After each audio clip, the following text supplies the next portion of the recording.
ओम श्री गणेशाय नमः।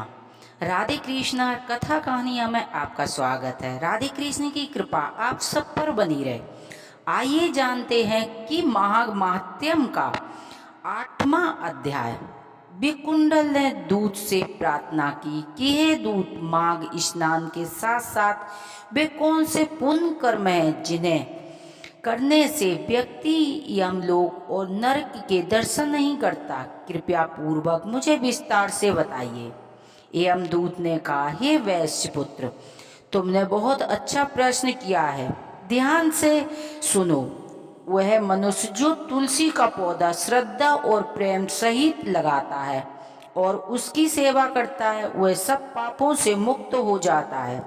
जो भक्त तुलसी दल को भक्ति भाव से सहित भगवान को अर्पित करते हैं और भगवान के चरणों तक लेते हैं, वे भी सदा सर्वदा के लिए पाप मुक्त होकर भगवान की कृपा प्राप्त करते हैं।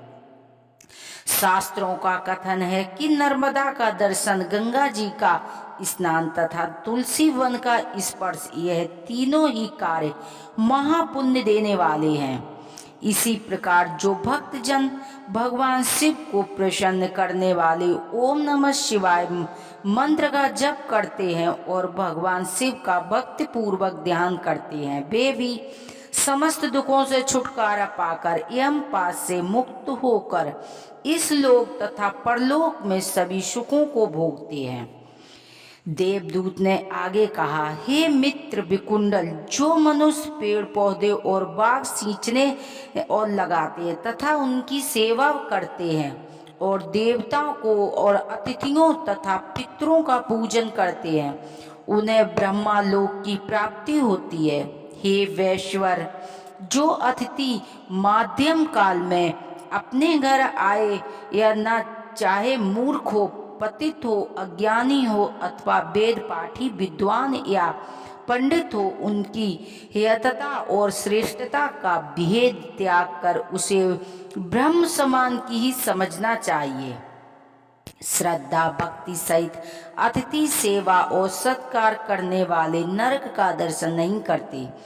जो मनुष्य भूखे को भोजन खिलाता है और प्यासे को जल पिलाता है, वो दीन दुखियों की सेवा करता, वह भी अनंत काल तक स्वर्ग का सुख प्राप्त होता है। हे मित्र, यदि कोई अपरिचित अतिथि यदि भूख से व्याकुल होकर अपने घर पर आए तो उसका मृदु वचनों से स्वागत करते हुए उसे भोजन कराकर उसकी तो सुधा शांत करवाने वाला दीर्घ काल तक स्वर्ग सुख प्राप्त करता है। गृहस्थ धर्म का विवेचन करते हुए देवदूत ने आगे कहा, हे मित्र, जो व्यक्ति अतिथि का आदर सत्कार नहीं करते, उनका निरादर करते हैं, उनसे घृणा करते हैं या उन्हें देखकर मुंह फेर लेते हैं, वे घोर पाप के बनकर नरक को प्राप्त करते हैं। जिस गृहस्थ के द्वारा से याचक निरादित होकर या नहीं कहीं और जाओ अथवा मैं कुछ नहीं दूंगा इत्यादि वचन सुनकर निराश होकर लौटता है, वह गृहस्थ घोर पाप का भागी बनकर नरक की यातनाएं भोगता है।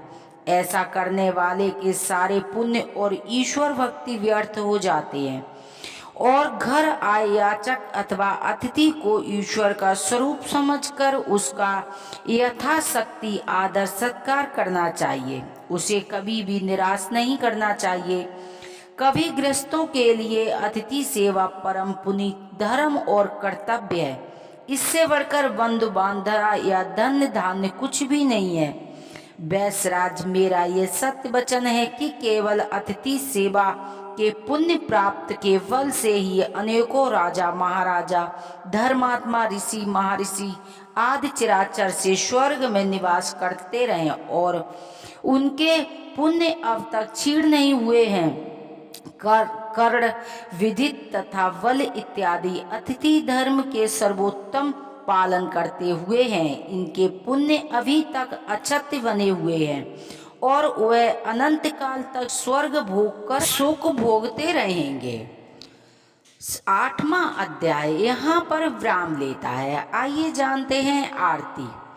ओम जय जगदीश हरे, स्वामी जय दीनानाथ हरे। भक्ति जनों के संकट, दासी जनों के संकट, बंसी वाला दूरी करे। ओम जय जगदीश हरे। जो ध्यावे फल पावे, दुख विन से मन का। सुखी संपत्ति घर आवे, कष्ट मिटे तन का। ओम जय जगदीश हरे। माता पिता तुम मेरे, शरण गऊँ किसकी तुम विधि और न दूजा।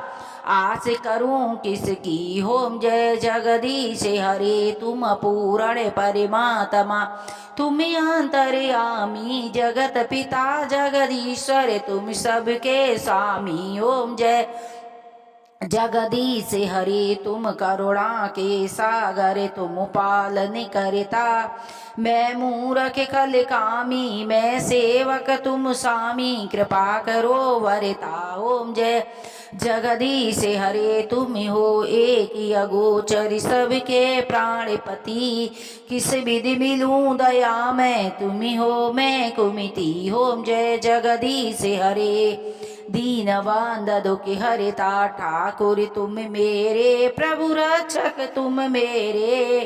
अपने हाथ उठाओ, अपनी शरण लगाओ, द्वार पड़ा तेरे। ओम जय जगदीश हरे। विषय विकार मिटाओ, पापी हरो देवा। श्रद्धा भक्ति बढ़ाओ, संतन की सेवा। ओम जय जगदीश हरे। तन मन धन सब कुछ है तेरा, तेरा तुझको अर्पण क्या लागे मेरा। ओम जय जगदीश हरे। श्री श्याम सुंदर जी की आरती, जो कोई नर गावे, स्वामी प्रेम सहित गावे। कहत शिवानंद स्वामी, भजते हरि हरि स्वामी, मन वांछित फल पावे। ओम जय जगदीश हरे। कथा सुनने वाले पर, कथा पढ़ने वाले पर भोलेनाथ मैया पार्वती की कृपा हमेशा बनी रहे। हर हर महादेव की जय।